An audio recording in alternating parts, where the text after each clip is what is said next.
Au sud, près de Temuco, vivent environ 300 000 Mapuches. Ce sont les derniers Indiens du Chili. Une centaine d'entre eux viennent de se barricader dans cette propriété, ce fundo comme on dit ici, après en avoir chassé le propriétaire et sa famille. Ils l'ont rebaptisé Campement Camillo Torres.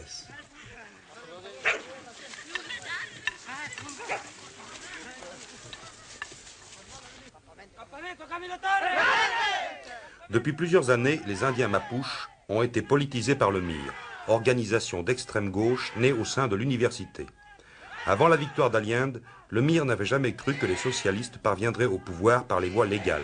S'inspirant de Guevara et de Camillo Torres, ces militants propagèrent leurs idées parmi les populations marginales qu'ils incitaient à l'action directe.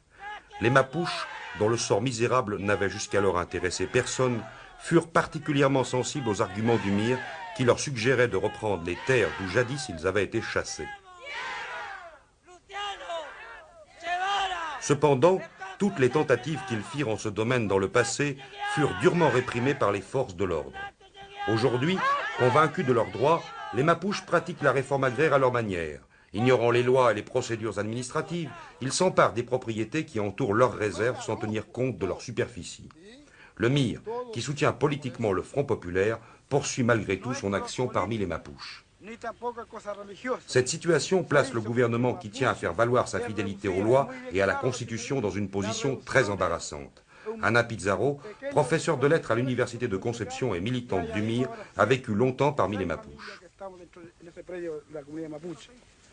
Oui, le compagnon nous explique qu'on a pris ce fundo pas par des raisons politiques, mais ils l'ont pris à cause de la pauvreté, à cause de la faim.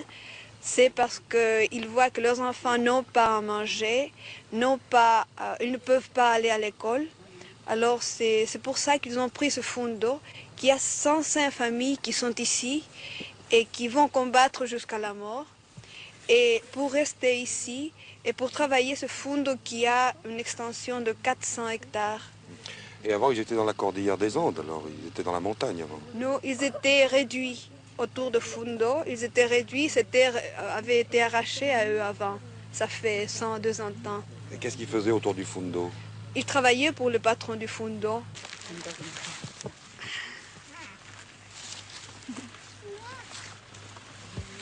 Mais alors, quelle était la situation justement de ces Mapuches dans la propriété?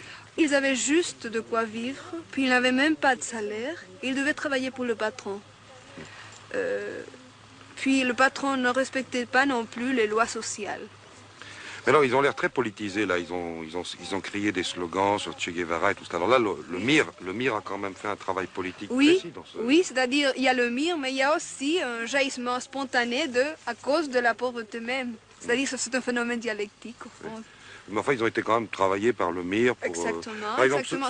Justement, l'un des fonds de masse du MIR, c'est le mouvement paysan révolutionnaire. Par exemple, ce journal-là, qui est destiné justement aux Mapuches, là, c'est un journal qui est édité par le MIR, ça.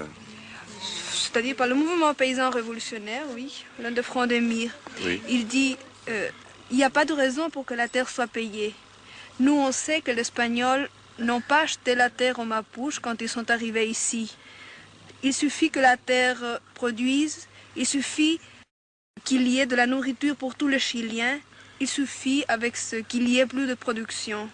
La terre ne doit pas être payée, parce que si on payait la terre, alors il faudrait aussi payer le droit à l'air, il faudrait aussi payer le droit à l'eau.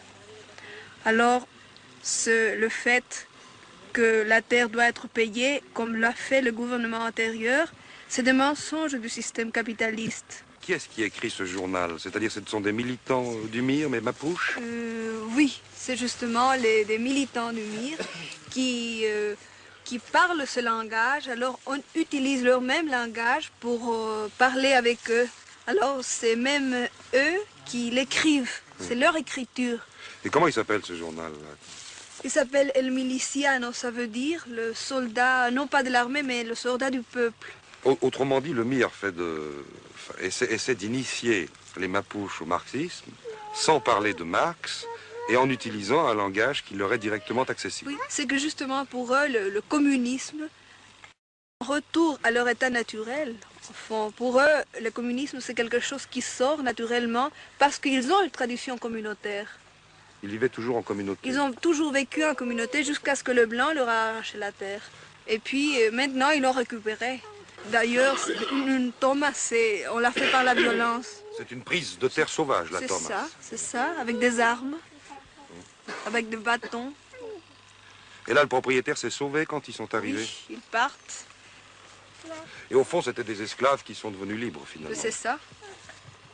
Ils habitaient dans un état de servage. Maintenant, c'est eux qui dirigent leur récolte et tout.